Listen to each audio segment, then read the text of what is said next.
pwede bang maging liable sa qualified theft ang live-in partner? Live-in lang ha, iba yung kasal kasi conjugal, pinapaliwanag niyo po kanina. Oh yes, pag live-in partner, the more na may tinatawag na grave abuse of confidence. We say grave abuse of confidence kasi if you're a live-in partner, you have access sa kaniyang mga bank account, sa kaniyang properties. So, ibig sabihin,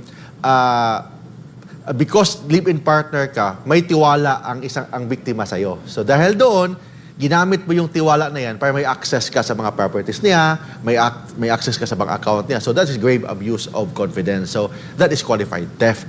So, hindi naman siya legal na asawa na exempted kasi wala namang conjugal property sa live-in partners. So, if you are live-in partners, you can be liable for qualified theft on the ground that there is emotional betrayal.